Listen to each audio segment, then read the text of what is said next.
Okay, here he is. There I am. Hello, everyone. I am Grant McGaw, CEO of Five Star BDM, and your host for today's enlightening discussion on the critical role of artificial intelligence in transforming healthcare. And as we explore the integration of AI from a CIO's perspective, I want everyone to take aim at what we're going to delve into from a profound opportunity and the significant challenges it presents in enhancing patient outcomes and streamlining healthcare operations. It is my privilege to introduce two distinguished experts who represent the forefront of healthcare innovation. They include Ronak Shah, representing Agile InfoWays. Ronak has been instrumental in developing and overseeing AI strategies that have profoundly impacted healthcare systems globally. His specific projects, including implementing predictive analytics to improve patient diagnostics and management, underscore his deep expertise in harnessing AI to foster more efficient and effective healthcare delivery. Stephen Travers, CIO of Broward Health. Stephen is a key figure in technology and operations at Broward Health, where he has been pivotal in integrating advanced technological solutions into healthcare practices. His extensive experience in driving operational excellence through technology will provide invaluable insights into the practical applications of AI in healthcare environments. And today we will uncover how AI is reshaping the healthcare landscape, delve into strategies for its integration, and discuss the future of healthcare in an AI driven world. In our session, we'll cover key topics such as AI driven analytics, patient data security, and the ethical considerations of AI in healthcare. And I want to thank all of you for joining us today. So, as we embark on this discussion that promises to be as informative as it is transformative, I encourage all of you to use the comment section to ask any relevant questions that may be of interest to you as we move forward. So, our first question is for Stephen. As a CIO in today's healthcare landscape, what factors are driving your consideration of AI integration? Yeah, that's a good question. I think one of the first items is that we are drowning in data. We switched to electronic medical records in 2008, 2012, somewhere in that range is when it all kicked in. So we have large volumes of data coming from the EHR and other places, and it becomes very difficult for people to take that data and turn it into information that they can actually use. I think, too, when you think about healthcare, we're heavily regulated, and most health systems have a rather large legal team and compliance team that do quite a bit. And AI could really help out with a lot of the compliance and legal reviews that they do.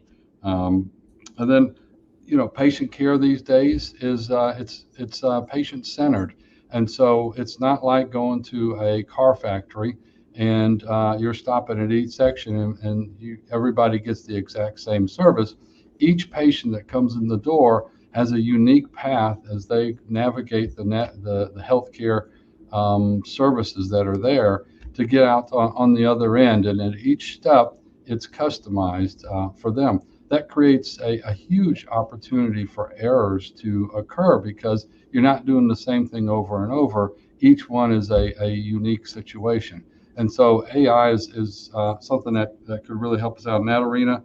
And then I think the last one that I kind of had on my ideas was that the workforce. If you look at the number of new births compared to what we had before, we have more people retiring and fewer people entering the workforce. And so the shortages that we have in healthcare on nurses and physicians and support services, all that's not going away. It's going to be here to stay.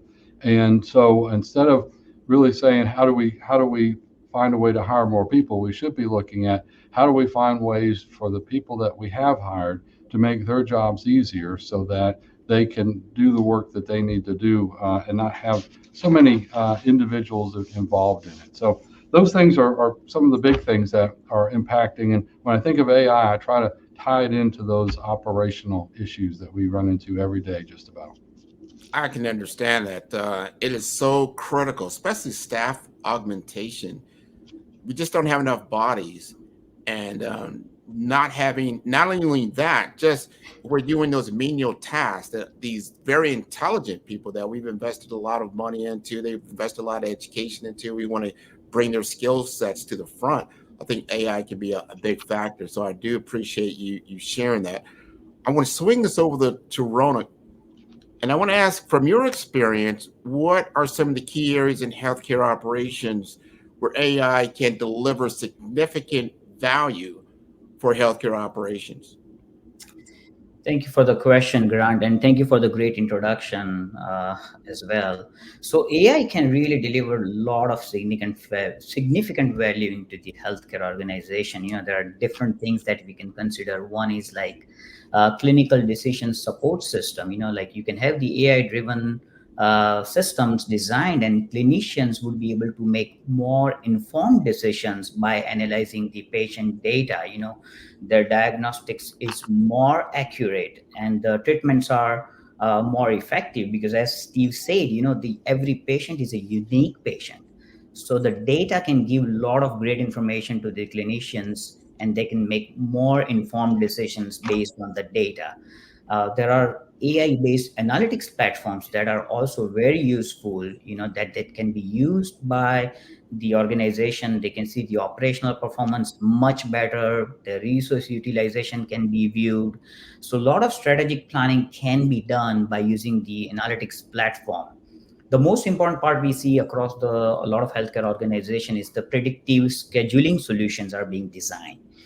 So these AI-based systems can give you a forecasting patient demands, like that can give you like what kind of staffing requirements you would need, what kind of resource utilization it's going to take place. So you can do all these predictive scheduling systems designed by the AI systems. Another bigger achievement in this industry is the revenue cycle optimization. Like AI-driven tools has changed the whole billing process.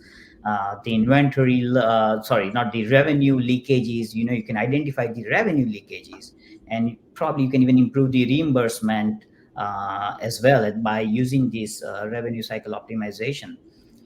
Same way supply chain, you are able to predict the overall inventory levels. So even these AI algorithms that can help you based on your patient demand and all those things, they can tell you what kind of inventory you would need moving forwards. And, you can meet all of your supply needs and even automate the whole procurement process by using the AI technology. Even the AI tools, like this whole telehealth platforms, like virtual consultation, remote monitoring that is going on, personalized care to the patients are being given again by this AI telehealth platform.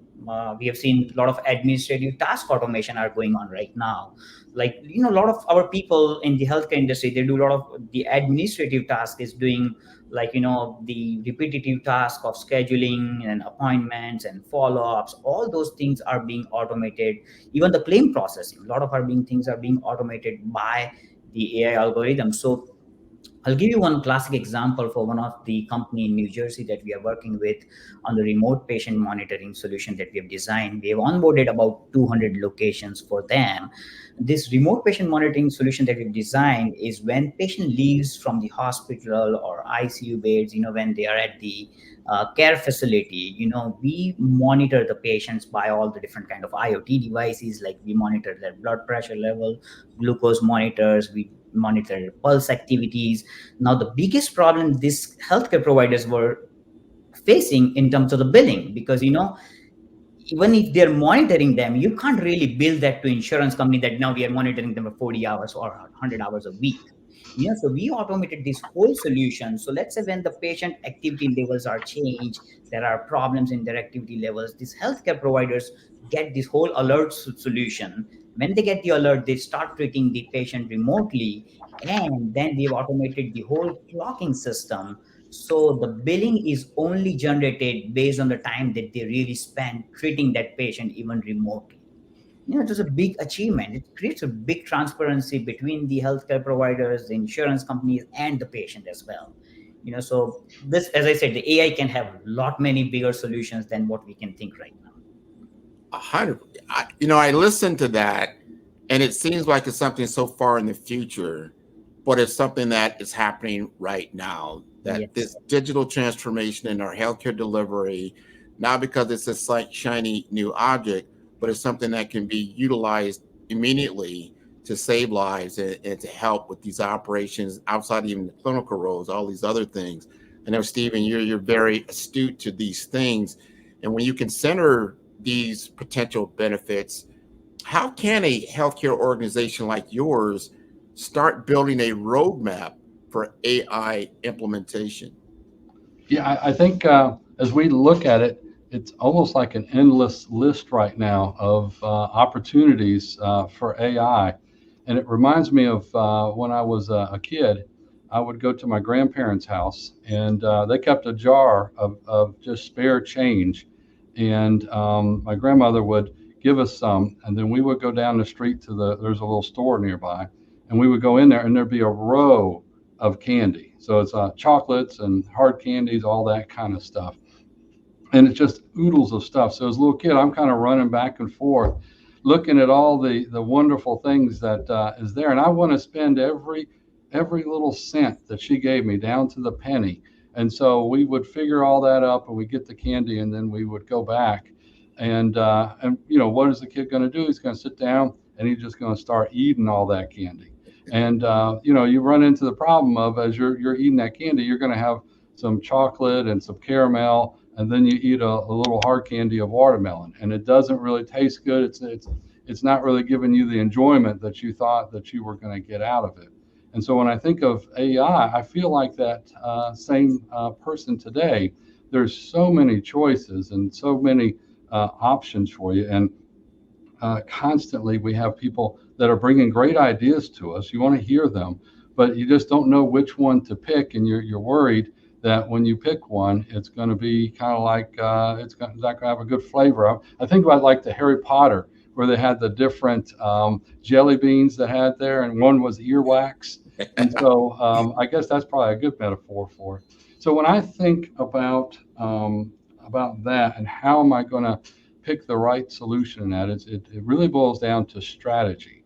And strategy is really, a lot of people get it wrong is the issue. And so strategy is it is a diagnosis of a challenge or a problem, and then it's a guiding principles on what you're going to do, things that you will and won't do, and then it's a whole set of these coherent, coordinated, interspersed activities that make up the strategy. And that's why it's hard to copy one company's strategy for another. You could copy Southwest and buy cheap planes and fly out of the smaller airports and all, but Delta and American couldn't do that. And the reason they couldn't do it is because of those intermeshed activities that they've got. And so when I think about AI, a good way to put it is everybody knows the story of David and Goliath. That was 1030 BC. The Philistines were on the field ready to hit. And you think about strategy, this is a great example of how you make a strategy. And so Goliath walks out and he puts a challenge to King Saul's army, and he says, "I'm ready to fight anybody who will stand up to me." And there's complete silence. Nobody is stepping up for that, because this guy's 9 feet tall, supposedly. He's got big shining armor on. He's got a huge shield. He's got this spear that you don't want to be on the other end of. And so nobody says anything. And then out of the crowd of people, you hear a small voice of a child that comes up and says, "I'll fight you." And it's David. And so he goes, King Saul comes up to him, tries to talk this kid out of it, and realizes he won't be swayed. And so he says, "Here, take my armor. You'll have the best equipment when you go in." And David says, "No, I don't want that. It's going to hold me down, and it's going to take away some of my advantages." So when you think about it, what on earth could this kid have as advantages compared to this big giant of a man? So David runs out on the field, and the battle begins. And so Goliath is coming towards him, and he's running around. He's trying to pick a really good spot because he has this set of rocks in a sling. And he picks a good spot, and he starts swinging it around, and then he lets loose, and it hits Goliath right there on the forehead and kills him. And nobody saw that coming. That is a sign of a good strategy, is that as it's occurring, a lot of people don't realize that's what's occurring. But after it happens, everybody's like, oh, I knew it. It was easy to figure out. It was very simple.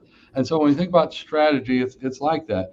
David knew that he was young and fast. He knew that he had been using his sling, his small childhood. He'd been using it all the time, so he was very good at it. He knew that he could pinpoint and hit him. And then the thing he saw that nobody else saw, because they were too busy focusing on his size and his armor, was that his forehead had no armor on. It was completely vulnerable. So he was able to diagnose that. So he diagnosed the problem, which was we have this huge force against us, and we've got to do something. He came up with a set of guiding principles.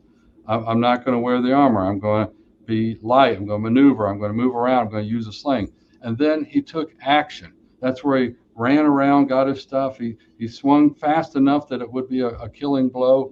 And he took aim and focus right there on the forehead and released it right at the right spot that it could deliver that. And so that is strategy in a nutshell. And a lot of people think, okay, well, that's great. How does that story compare to what we're trying to do? And it's the same thing. It's really, you got to sit down, you got to think about strategy is a lot about choices and trade-offs. There are trade-offs that Southwest did in order to get on the plane out on time and have low fares that were competitive with a bus, not with an airline. And that's the same thing we have to do with AI, is really take a look at what is the strengths of our healthcare organization and what tools there are out there that we can run around with. We don't need to grab the best armor and the shiniest armor and try to fight as other people would do. What we need to do is come up with something unique for us and how it fits in there. And that's where I really think that we're going to start to gain benefit from AI, because we're going to not be a kid running through the candy store, grabbing up all the candy we can, and then at the end being disappointed because the candy didn't taste good. We're going to be at the end to where we went through, we looked at it, we made conscious choices, we made choices about what we weren't going to do. So I was going to pick out all the chocolate and not the hard candy. And then you execute that. You do a set of activities. And so that's where I really think people hit. If you're doing a strategic plan, which has all these initiatives in there and then a whole bunch of sub initiatives, if you're doing a template that you got online, you downloaded it from some website and it says, mission, vision, strategy, goals, all that stuff, that's not going to do it either. And then another one, my wife was actually at a strategy seminar, and there's 40 of them there, and they're not making any progress because it's 40 leaders from a healthcare organization who are all sitting around the table vying for their part of the pie that they want to keep and maintain. So they can't make any trade-offs. That's why that strategy is they're not going to come out with anything. And it's simply because they are unwilling to make those trade-offs. Typically, strategy, what you want to do is have a small set of people making those decisions. They need to be knowledgeable of the organization, but that can be nimble, it can move, and it can set it up. And then the last thing on that I'll hit is your strategy can fit on one sheet of paper. That strategy I just told you about, David and Goliath, the strategy for how Steve Jobs turned Apple around, the strategy that Michael Dell had when he built Dell out of his dorm room. Those things could be written on a sheet of paper, and when you read them today, you'll say to yourself, "Oh, I knew that all along. That's easy. That was so simple." But at the time, nobody thought it could be done. Stephen, the way that you put that together, I think our entire audience can understand that vision. They can see where you're coming from. And we are in this scenario of David and Goliath and a lot of these different things.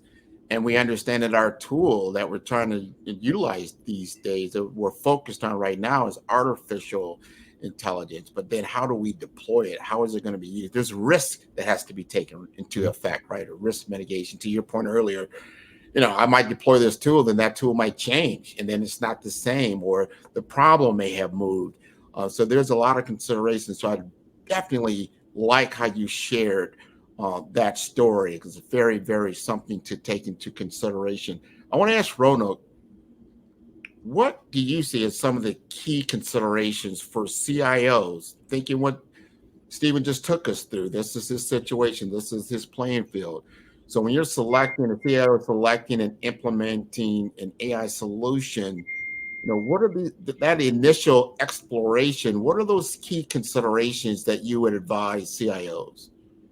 Yes. So as Steve mentioned, there are so many different things in this world, like what to consider, where to begin. And like it's really a challenge for CIOs when they decide to start implementing the AI across the organization. But let's talk about some of the key points. Let's say, for example, data management and security is, I would say, one of the key point. Like how is the quality of your data?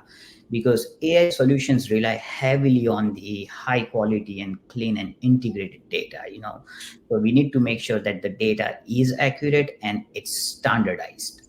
So along with that, how about the data's privacy and security concerns? You have all these guidelines of HIPAA compliance. So you have to make sure that your data really meets those guidelines. Well, when we are talking about this data, let me talk about one of the solution that we have designed right now. It's for a wound analysis. It's again full AI model integration. Let's say for a patient, he has a wound, and they can take the picture of the wound and send it across the system.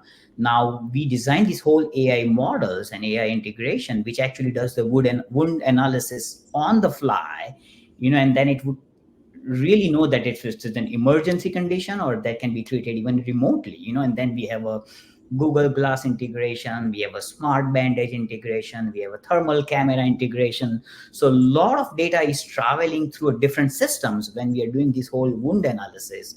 So we have to understand, when this data is traveling from one point to second point or second to third before even we get the results, are we really having the quality of data? Are we managing all the HIPAA compliance or privacy? All of those things are very important in this AI world. The second most important part is the clinical integration and validation, like clinical workflow integration. So when you design and implement the AI solutions, it should really seamlessly integrate with your existing clinical workflows. It's very important to make the life easy of the healthcare providers rather than making it too difficult for them to even use it. But at the same time, when you implement the AI solutions, you have to do the diagnosis, or you really have to find out that these treatment decisions your AI algorithms are giving, you have to do the thorough clinical validation to make sure that your AI is giving you the accurate results. Does not mean that you design the AI models are going to work accurately. So you have to look for accuracy, your reliability, and safety of those by doing the clinical validation. And the third important point is the infrastructure and scalability. Like AI algorithms often require significant computing power and storage capacity. So you really need to be prepared that, okay, we're going to start implementing AI models, but we have all those capacities ready. And the interoperability, like AI, when you design the AI models, that has to work across all the different solutions or the systems that you have in place. So it should be interoperable between all those. And another bigger thing that we have seen recently in the AI world is this ethical consideration and the transparency, because your AI algorithms can perpetuate the biases which is present in the data, and that they are trained on. They are trained on certain level of data that you are giving them, but that data already had the bias present in it. So how do you know that these AI models now are giving you results based on the biases? So you have to implement these strategies to mitigate them. Otherwise, your AI model is going to completely fail. So as I said, there are so many considerations to take place, but I'll stop here with these four main recommendations for the CIOs when they start beginning implementing AI across the healthcare organization. So many things to think about. And I want our audience to get engaged. We've been talking now 20, 25 minutes. You've been absorbing some of the perspectives, some of the insights. This is an opportunity for us as a community to engage. So I encourage you to write your comments into your sections for Stephen and Roanoke, and let's have a valid live conversation so we can move the ball forward responsibly as we go forward in this AI, this new digital transformation era that seems to be on steroids right now. So I'll give you everybody an opportunity to do that. And while you're doing that, I'm going to ask Stephen, as we follow up on, and those are some great insights, Ronald. I really appreciate that. And we think about the potential areas of AI's value. Are there specific areas within healthcare operations that you see that are most ripe for initial AI exploration? Yeah, I'd say most ripe. It would definitely be some of the generative AI that we have. You see a lot of that being integrated into electronic medical records. We've had some predictive modeling, but it definitely needs to evolve and become much better with some of the machine learning components. And I think for us to think in different ways, that idea where you take a picture of a wound or a bone or something, and then the AI reviews it and lets you know what's going on, if it's improving or something needs to be an intervention of some sort needs to happen. That it's almost astounding, is it not? The idea of simple pictures being able to provide so much information. Why can't the human eye, figure that stuff out? I think it's the analytical capabilities of AI that really is able to take it to a different level and see comparisons and all that. So I think for that there's just a never-ending component. The revenue cycle, having it where it writes letters and sends stuff off to patients. It might explain your bill in common language. It might explain your bill in a different language. That's good. But we also talked a little bit about bias and all that. And so when you think about the data that the AI is trained on, the AI is only as good as the inputs that it's receiving. We've all heard, for years, garbage in, garbage out.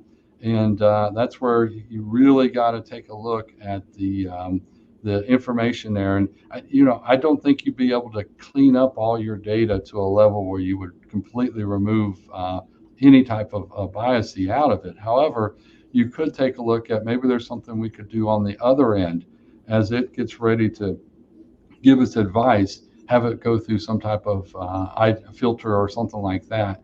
I know the Epic system, which is an electronic medical record system that's very popular. One of their AIs is really looking at letters and notes that physicians write, and it takes a look at it and it tries to put it in an upbeat, friendly tone, because the physician's just typing or dictating real quick, and they've got 10 more patients to go, or it might be towards the end of the day. So they're not really focusing in on how do I make this a pleasant and happy letter. They're focused in on how do I get this done so I can move to the next one. So the AI also helps with that, of removing that bias of maybe it's not a bias, but being distracted or focused on other things, and ensuring that it does have that friendly bias that you want to have included in there. I love that. That's one thing I use AI a lot, and sending out emails and things of that nature. And I found it does make it happen quicker. Not to say I take the raw data that comes out of the AI of itself, but then I can then take that as like a template and then massage it to personalize it and then send it out. So it saves me a lot of time. That's just from a chatbot type of perspective, but there's so much more. We've all been overtaken by ChatGPT, generative AI, but AI has so many other use cases beyond just from a chat perspective. There's so many other things, like you said, it's like a candy store of different models that are out there that you can use. And I know before we jumped on, me and Roanoke were talking about some of the common challenges in healthcare organizations. the things that they face when they're embarking on AI projects or just projects in general, that some of these things can get in the way. So I want to ask Roanoke, what are some of these common challenges that you see? Oh, so there are several challenges that we see, exactly same challenges from all healthcare organization. First is their data quality, because their data can be really complex. It's a fragmented, and it's kind of often stored in different systems, and then all healthcare organizations, they are scared of this privacy and security concerns because of the HIPAA regulations. They also have a fear of interoperability to make sure that they have a flawless execution across all the different systems. And we already discussed about this ethical bias, because they know that their data may have those kind of bias present in it. So even if they train the AI model, is it really going to be a great AI model output or not? So we designed one solution called Instant Consult, and it's absolutely AI model solution. The way we have designed is the overall concept of the project is kind of an online consultation of the doctors and the patients together. So the patient can come to the system. They will speak to the AI chatbot, and they will schedule it. They can make the payment, and the whole consultation is done through online video and audio call and all. So when this patient actually comes to the system, the AI chatbots are really, really smart enough to find out if this patient is actually in the need of emergency. Does he need to go to the emergency center, or can he really identify the doctor who is going to treat them? So the AI chatbot will ask so many great questions. It will identify the symptoms of the patient, and then it will select the doctor that should treat that patient. So it's a completely auto assignment. So this kind of AI models really eliminates the need of people on the phone or receptionists or administrative people to find out what their problems are and who will be the right doctor. So AI algorithms are actually smarter enough to identify which doctor should be assigned. And then this whole fully assigned thing gets done, and the doctor will do the treatment on the video consultation and all those. But after that, we have a two-way feedback management system. So we really wanted to gather the feedback from the patient and the doctor. So from the patient, when we gather all this feedback, we really find out, how the treatment was done. Was it really done to the level that he was looking for, or the doctor was not right assigned? So this AI models designs and decides that, okay, the next time this doctor is not a good fit, we need to change the doctor if there are these symptoms. So it's a lot of adaptive learning at the same time. AI models are also learning at the same time as the system grows bigger and bigger. And then we have auto call and follow-up scheduling. So the larger solution that we designed, but it relies heavily. Now, other challenges this healthcare organization really face is the lack of AI expertise. They really may not have in-house data scientists or AI engineers, because we have seen these data scientists and AI engineers do not want to stick to the same industry. They always like to work with different domains. So they work with different level of organization than only sticking into the one domain. So lack of that, and there's definitely a lot of knowledge gap, between the. So we always have to merge the domain experts like healthcare providers and the data scientists and AI experts to work together to share the business knowledge so they can design the smarter AI models. And at the same time, we discuss about the validation. This AI model has to go through clinical trials and real-time world evidence to prove it that this model is really working. The two more factors I would highlight, the last two factors is very important, is the high implementation cost. The AI solution can be really expensive. It requires a huge investment in terms of infrastructure, software licensing, or maybe hiring that level of talent. So kind of it gets very difficult to demonstrate the return on your investment. How do you quantify the return on your investment? Because AI projects in healthcare can be challenging. As the benefits are actually indirect, and it's kind of a long term. So there are definitely challenges, but it takes time to implement, and the results can take a little longer than what you would anticipate right away. These are very interesting questions, insights that we're getting. And we're getting a lot of questions that are coming back from the audience as well, which is great. I love the engagement. We want to have open and honest discussions about this. Now, along those points that you just made, Roanoke, I want to ask Stephen, how can a healthcare organization address these challenges to make sure that you have a successful AI adoption, given all the information we just learned? Yeah, it's pretty heavy. Would you say it's a lot that we've got to do. We just figured out EMRs and somebody had in the chat group about big data and things like that. Where these huge research databases, and then now we've got AI popping in there. It's almost exponential how fast this is growing, and so I think it falls back on some basics. First one, when we talk about data privacy, having a governance group who's governing the AI and what you're working on and how it's going to function, what data that it has access to. I think that's a good one.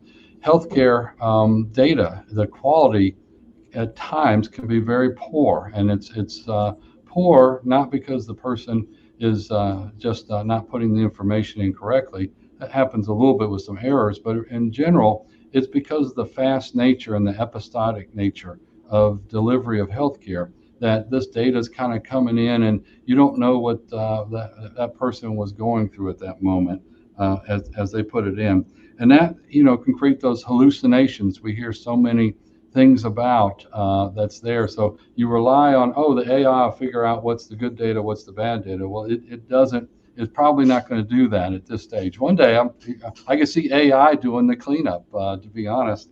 And then he hit on the skills and the domain experts. For me in a healthcare organization, we're retooling a lot of our IT jobs, and we are actually creating AI jobs that are focused on that. And I think about cybersecurity. When we, a few years ago, the IT departments didn't have a cybersecurity group. You had people that would talk about logins and passwords, but you didn't have anything related to cybersecurity. And now you look at where the universities have gone, all the boot camps and certifications. There's a large supply of cybersecurity professionals out there that weren't in the market before. And I think we're going to see a similar pattern pop up for AI. I think as the universities get in there and as you have more certification programs as they mature, you're going to get a lot more of a workforce, and you're going to see IT departments, morph to where they have a mixture of development and databases and analytics and AI, and all that's going to be tied together for it. And then I think the other thing that I'd considered was scaling is an issue. So how many times have we put a system, we did this recently, and we moved a bunch of users onto a different Citrix farm that we had, and that farm wasn't scaled up to where it needed to be. And so instantly those folks started calling in saying, it's super slow, this isn't working for me, I can't get my job done. And you think about AI, this is, this cognitive computing that we're going to be doing isn't just adding a couple of numbers. Computers are very good at that, but AI requires a special chip. You look at NVIDIA and what they did for graphics and 3D rendering. It's been kind of morphed into this AI piece. And they had a recent show that I watched on YouTube from the CEO talking about some of their new platform items. And they're really focusing in on building these computers that are optimized for running AI programs. So it's still, I think, in the early stages for that. And so when we try to think about how can we scale, that's going to become a real issue. And you don't want to just leave it up to, well, I'm using Amazon or Microsoft and it's automatically going to scale. Nobody knows that yet. And so as we get more widespread use of these tools, I think that's going to become a real concern. I think about an example that's similar is Bitcoin. Remember Bitcoin when it first came out, you could do some mining and get some coins very easily in the beginning because there weren't that many coins. But as each piece with the blockchain, as that grows and they issue new coins to the miners who then get it back into circulation, the amount of processing power that it takes today to process a transaction compared to several years ago is much higher. And that's where there's now concerns about the environment on these huge data centers, and Google's talking about putting their data center under the ocean so that the heat can be dissipated. But then, what are you going to do to the fish and wildlife? We're heating up their backyard, and so there's just a lot of things beyond just how do we use the technology and how do we keep data private. There's going to be a lot of just basic operational things that really hit. These are big things to consider. They're huge. The impact. We are fundamentally changing the human experience, as we can see in the AI use and what it would look like. You talked about the compute power, storage power. And I don't think a lot of people realize how these things actually work in the background. How do we get this instantaneous result? And it's a lot of gyrations of small computers doing a big job in the background, which is a lot. This is a game-changing concept. One of the questions that came in, they're talking about big data. They're talking about the initiatives that were in the 2000s, the 360 view, the experience of some of these challenges in AI. And the question is, as we've seen technology change over time, and as some of these things will work, some of these things didn't, do you think AI just as a technology, and this is a question for either of you, and I think I'll point this one over to Rona, because you see this, especially on that global scale. But the question is, how do you feel that this particular technology is fundamentally different at this point? So definitely. So there are this technology rely heavily on a lot of different things. As Steve mentioned, the way the Bitcoin was processing was different. Now it really needs a huge computing power. So this technology relies heavily on the top processing power. So that's really needed. The way it is changing the whole world, it relies on the really key data. Like what kind of data are you using? The data is hard. You have all these AI data scientists and all those people, but are you able to even give the right data? Like where are your data governance framework? Where is your quality assessment? Where is your standardization? And the biggest part is the scalability of the whole solution, because forget about using these small servers here and there. That is all gone. Like your AI system is gonna really bog down your all systems, if you have everything on premises. So you have to be prepared for the cloud-based systems integration, because at any given point of time, it can take up all of your processors and use it, and then all of your other systems in the healthcare system would go down. So these AI funnels are coming in, but they are bringing bigger challenges for everybody. Where do you invest? Do you invest in talent? Do you invest in technology? Do you invest on cloud? Where do you invest? How much do you invest? You don't even know how much you're gonna even. I talked about the ROI. When would I get the ROI, return on in my investment? At what point? There is no way to quantify that. You probably have to design different strategies, as Steve told, and focus on maybe a couple of areas to begin with. You can't have all the candies together and then you do not enjoy it, right? So that's, I would say, the AI funnels are definitely whole different as of now. I love that. I love that answer. Love that answer. I want to have this one. This came in, and it's clinically related. So I'm going to ask this to Stephen. And they stated, just like mental health practitioners, AI also possesses therapeutic potential for mental health disorders, for example, depression, anxiety, relaxation, things of that nature.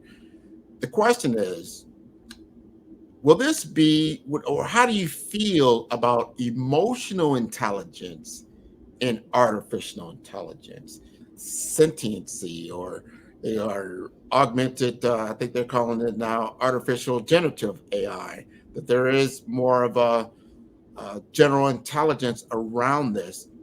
What are your thoughts around that, Stephen? Yeah, I think as I kind of read the question, I was kind of thinking about emotional intelligence. It includes a big key piece around empathy. And so how can you artificially create empathy and concern for others, and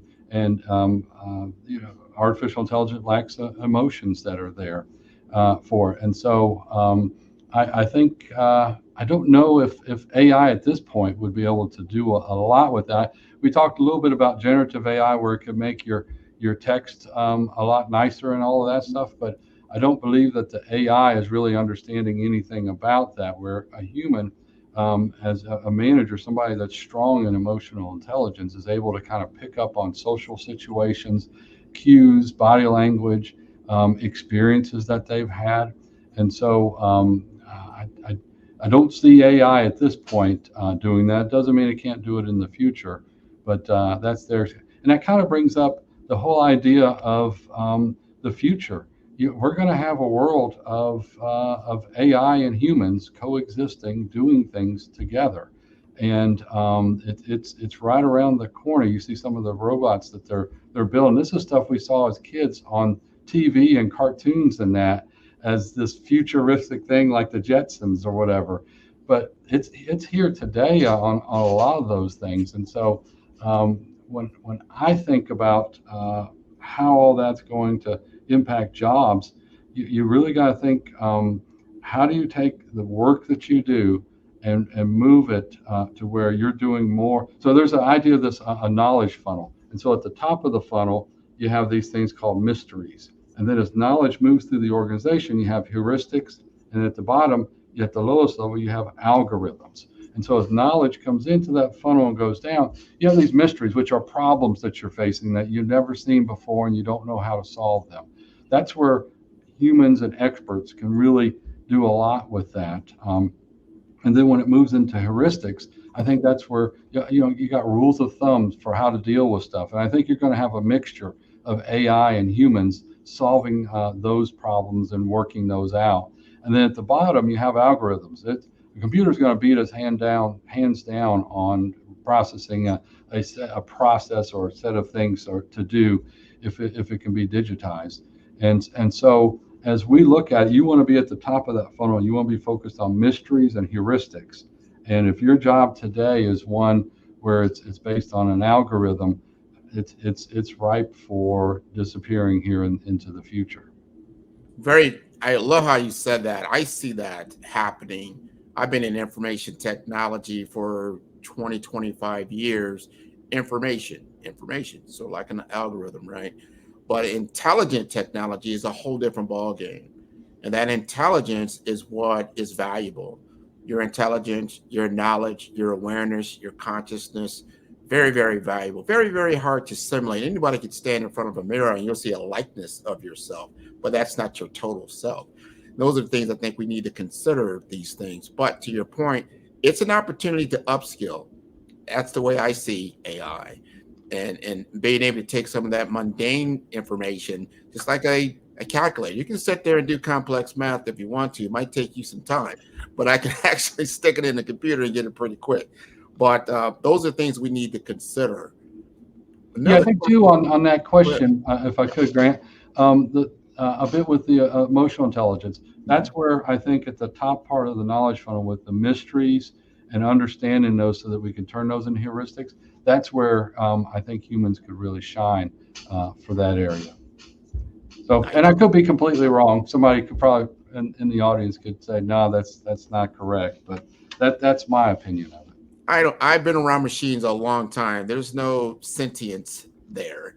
There's simulation. Very good at simulation. They could simulate a lot of different things and make it feel and act like, that type of thing. But that's mimicking.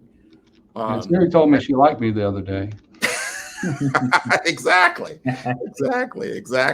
So we need to understand it. But I do think it's an opportunity for us as far as the human community to actually get deeper into our knowledge and our decision making and in the ways that we can actually become more insightful. That would be better for us, I think, in the long run.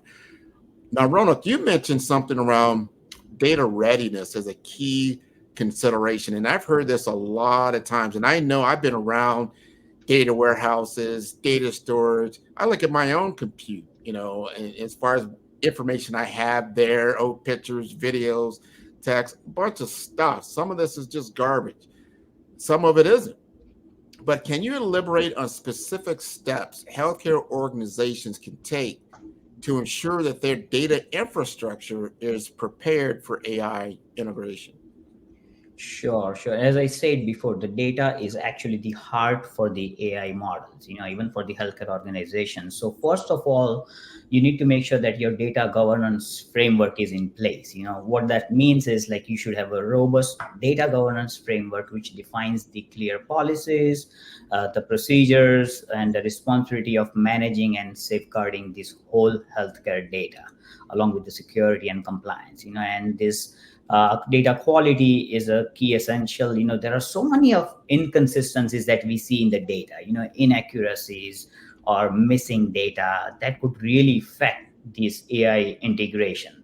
And same way, you have to have a standardized data formats, the coding systems, the terminology to make sure there is a consistency across the all data in different systems that are one organization could have. And along with that, the data integration part, because you have data coming from the EMRs, you have data coming from medical imaging system, laboratory systems, or even from wearable devices. You are collecting data all these different points. You have to make sure this integration is pretty standardized and smooth across, even if the data is flowing from one point to another point, or you're gathering to a central system. And then also the data storage and infrastructure, we talked about that. You have to make sure your data capacities or computing and storage facilities are flexible and scalable. Now, most important part is defining the data access and sharing policies. You have to have clear policies across the organization and the procedures for accessing and sharing this healthcare data, even to the AI projects. Not the AI team can come and take any data that they want. There has to be policies in place when they're using this. And sometimes, you are sharing this data to third party AI models or whatever. So these policies needs to be in place. So I would strongly suggest to even have the data lifecycle management. So there is management strategy that really addresses the how the data is being collected, how is it stored, how is it processed, or does the analysis on it, or maybe how it is archived. So this whole data lifecycle management should be in place for every organization. And I would say strongly as a continuous monitoring and improvement. You have to monitor and evaluate your AI models to make sure that they regularly update based on the quality of the data that you're providing. Because you gave a great data, but the AI models are not updating by themselves, then it's again a problem. So those are the things that I would strongly suggest. So we are integrating one very large wellness care system right now in Singapore, and some of the larger hospitals in India. And these all AI models that we have designed, they really are heavily dependent on the different types of patient data. So we define the patient's goal, and based on that, we design these AI models, which gives us the full predictive analysis. And then we are able to train the patient. We design their roadmap or the journey of their next few years, like what they needs to do in order to achieve this. So the AI models are really great as long as you give them all the great data and abide through the data governance framework policies. Man, that's great knowledge, great information. We've got time for one more question. I'm going to ask this to Stephen. This is coming from Krista Hawk. Do you believe the biggest opportunity in healthcare is around enhancing the clinical expertise, meaning the workflows, or the administrative components, such as patient access, experience, revenue cycle, things of that nature? What is the improved operations between payer, provider? What are your considerations or insights around that particular question? Yeah, that's a good one, because very often from my position is we've got work we do on rev cycle, which is a lot of times separate from the work that we do on the clinical side. And so as we look at a strategy for where we're kind of focusing our effort, I think for me, if I was going to be a patient, I would definitely want the AI focused on the clinical side for it. And then I think somebody that's a CFO who's looking at how do we reduce the cost of labor, they're definitely looking at how do we use it for the patient access and other things that we could automate, so that we could, with the smaller number of people we currently have, because there's several open positions in rev cycle and patient access. Those are hard to fill. And so how could we do more with less? So that one teams up more with automation. And I think for the clinical side, it's really around having this little AI agent that's sitting on your shoulder. And, the doctor is still doing what they do and using the brain and the experiences and the things they pick up on to treat the patient. But the AI helps them with the heavy workloads that they got. They're tired from, they were on call last night. They had to admit a patient. They had to do various things. And so it helps with that fatigue, that mental fatigue that they run into, because you think about us as knowledge workers, we come in and we work on a couple things throughout the day. A physician might come in and work on, have to change their thought pattern for, 20 or 30 different people that they're treating and working with. And so that's constantly changing the context, and you have to wipe that part of the memory to think about the other. And that is very taxing and tiring. And I think for AI to do it, that it would really be a big help for that. So if I only could pick one, I would lean towards the clinical side, because I think that would have the bigger impact on quality of life for folks. And then definitely we don't want to forget our friends in finance and revenue cycle and all that, because I think there's vast opportunities for patient access and revenue cycle to automate a lot of what they do, so the people that are there who are working this every day can focus on the bigger picture items that are there, as opposed to simply pulling something from a queue and processing it and working it. The AI can do that. What they can do is monitor those exceptions that come through, things that they could do around customer service that could link up to the clinical side. There's a dozen things that they could do, in addition to getting rid of all that rote daily in and out stuff.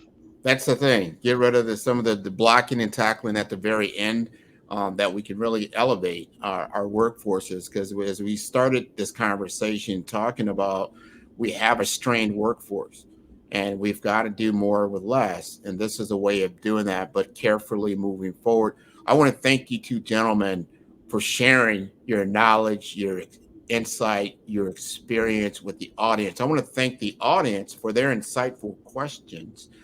We had a number of different people to tune in to this particular session. This is a part one. I should say it's a two-part webinar. One, we wanted to get the CIO perspective that Stephen so aptly gave us. We need to understand what this looks like, because you've got to make the decisions of what you're going to do and how you're going to enable this kind of technology or not, and be very careful about that. And I think you did a great job of telling us the stories. We'll never forget the stories that you told. And I think that's very, very good.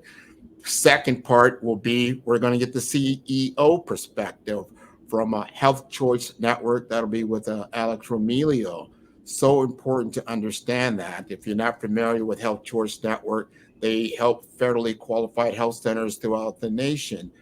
So they're on the ground when it comes to, what does it look like from a community health center, and how can you implement different kinds of solutions that can help with better clinical outcomes, just like what Stephen just said. How do we get better clinical outcomes? And then having Ronak Shah available to us, talking to us from a global perspective. We don't always know what's going on in other countries like the Philippines or in India and other locations, and how they're looking to implement a lot of these different solutions. So we can learn a lot of what is working, what is not working, how we can get things done effectively. So again, I want to thank you both for being a part of this part one series. I want to encourage the audience to return for part two. And if any of the questions that came up that we didn't get around to, we will respond to them. So just pay attention to the comment section in Agile InfoWays, and we'll get those questions answered. So thank all of you for being on the show today. Thank you very much. Thank you. Thank you, Grant. Thanks, Steve. Yeah, appreciate it. This was fun. Always is. We'll see you soon. Thanks, Steve. Take care.